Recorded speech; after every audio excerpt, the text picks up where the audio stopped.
What do you got, any words of wisdom? What about for all the other kids trying to learn how to ride their bike?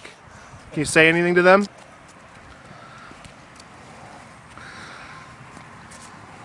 Everybody, I know you can believe in yourself.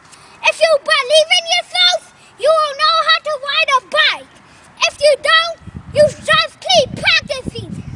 You will get the hang of it, I know it.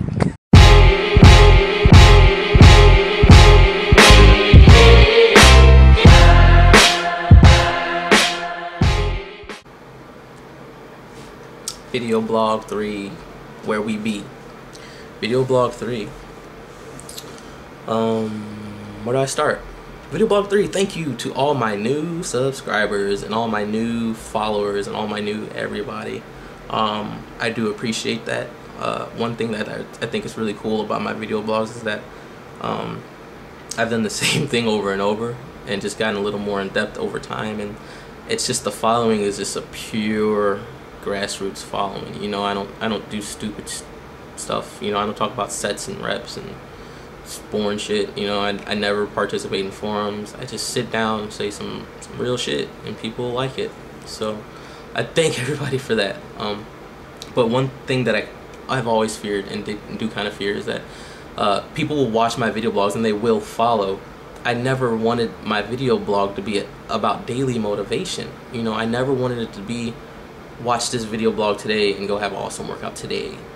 This is a video blog of self. It's a video blog of me. It's a video blog of some kid who sits in a lot of weekends and reads a lot, and it's just really kind of a nerd, you know, and works out a lot and has a busy life. And I sit down and do this when I have time. You know, don't look at this for 10 minutes and be hyped for the day. Like, take it, go with it. You know, transform.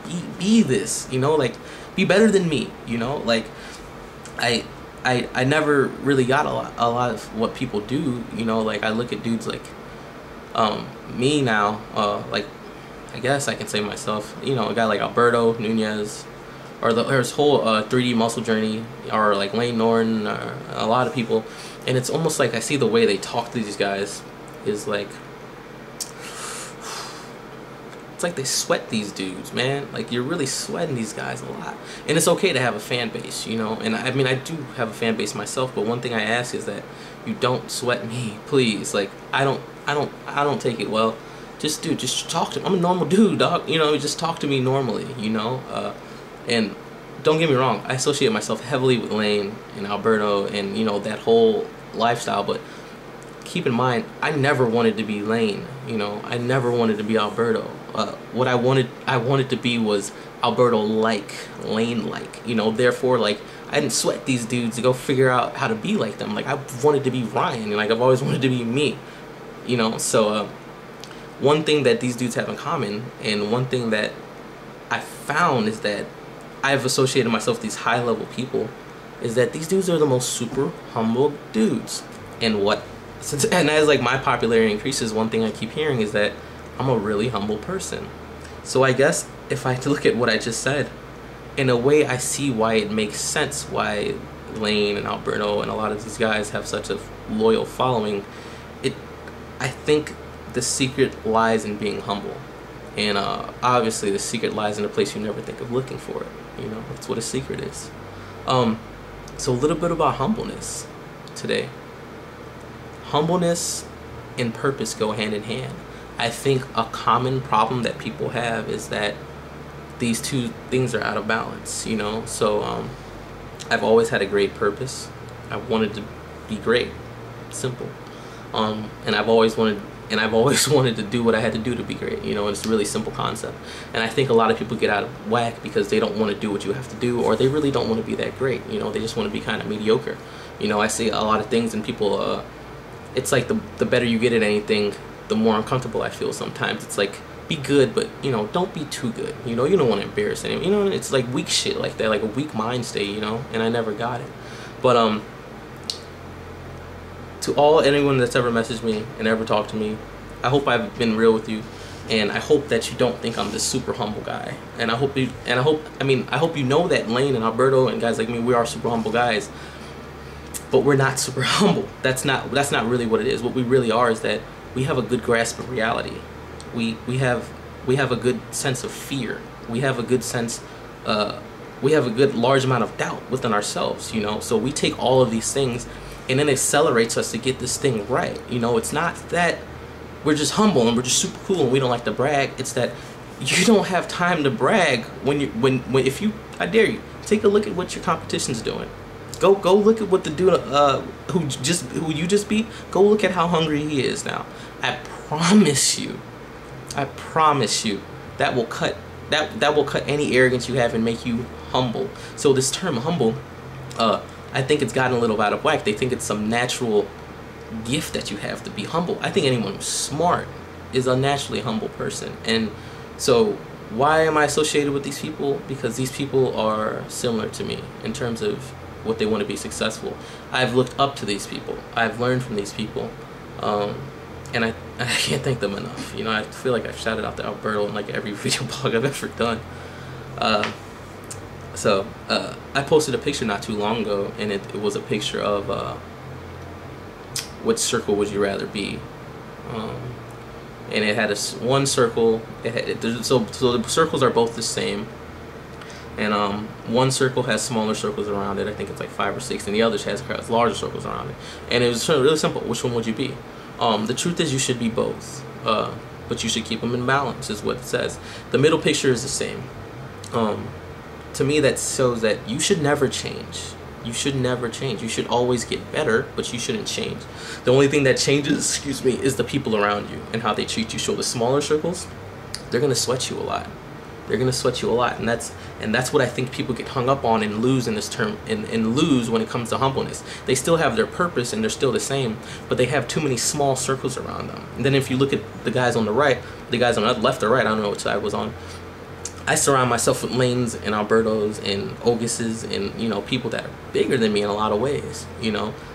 So keep a good balance of both of those circles, because if you are too much the big dog, that's when you lose your sense of humbleness. You don't lose your sense of humbleness because you're arrogant. You lose it because you really don't know how good you are. You're not. You don't know how much you fucking suck. You know, look around. There are some good people out there. You know what I mean? So your passion, as I talked about in my last vlog, you should have a passion. And that passion of fucking grinding, that should translate to purpose. And that purpose, that should just trans naturally, if you do it correctly, you should be humble. You should be humbled. You should be humbled by your competition. You should be humbled by the fear you have in your other competitors. You should be humbled. You should be seriously humbled by what you have to go through on a daily basis, you know. So stay humble, man. Stay as humble as you can. Be more interested in the process as opposed to the end result. A lot of people talk about what they're going to do. That's why I don't participate in forums. They talk about the end result. They post pictures of themselves. They're trying to compete. They're trying to look better than everyone else. Dude, if you focus on today, if you focus on what you can do today, if you focus on this little tiny part today, it'll take you further than you ever dreamed, man. So when I say stay humble, I'm not saying don't brag. It's not about not bragging. It's about looking around, paying attention to what's around you. They're good out here, man. They're good out here. Stay humble. Being humble will get you through a lot of rainy days. You know, the days like when you're down, when you're not feeling yourself, and your confidence is not up. Good, because you've never really been that confident. If you're humble, you know, humbleness will get you through a lot of things. It'll give you strategy. So one last thing I want to say is that be the cleaning lady, and this will make sense when I finish this story. I went to University of Iowa the other day, like the other week. I was with my little brother. He's an All-American track and field. You guys see me, All-American NCAA track and field. He just won Drake relays. He's Olympic bound this year, 2012, for triple jump. He's a team captain. There was a banquet at a school, and everyone kept talking about how humble he is, humble. The whole time I was out there, me and Troy, my little brother, we never talked about any award or championship or anything they ever won. All we did was talk about what's next. All we did was talk about the future. You know, what's next, what's this, what's that. And while I was out there, I had a workout in the rec center. It was beautiful. I mean, millions, hundreds of millions of dollars put into this thing. And when I was working out, these kids had everything they needed to work out with. any beautiful gym you can see, anything you can imagine, they had it. One thing I kept noticing was the cleaning lady. This cleaning lady, there was these large, beautiful windows, and they had this aquatic pool center, and it was just awesome. And she was cleaning these windows, and she was just taking her time. She was cleaning these windows. She was just taking her time cleaning these windows. I promise you, I was probably the only one in the entire building that noticed the cleaning lady cleaning windows. Cleaning windows. Now to you it probably sounds silly, but to me this is the secret. This is where the secret lies. That cleaning lady, without those windows clean, the aquatic center couldn't function. Now you say, whatever, you just hire somebody else to clean the windows. That's where your arrogance comes in. You should be so humble. You should humble yourself down to the point of the cleaning lady. You should humble yourself down to the point of the garbage man. Humble yourself down to the point of the person who cleans the toilet. If you can start in your daily life recognizing them, what they do for our society, what the McDonald's fry cooker does, if you can look at the lowest point, lowest level in society, then you can truly start seeing what humbleness is. And it'll take this and translate it and make it yourself. There's a quote, if I can remember it. Oh, I don't remember who says it, but I'll cite it later. It's, fuck, I butchered it. But it goes something like, a true man, a powerful man shows his true colors by the way, a powerful man shows his true colors by the way he treats lesser men, you know. And if you look at Alberto, and if you look at Lane, you look at me, you look at a lot of other guys, that quote couldn't be any more truer for them, you know. Then they have purpose, I have purpose. Therein lies the keys to being humble. Peace.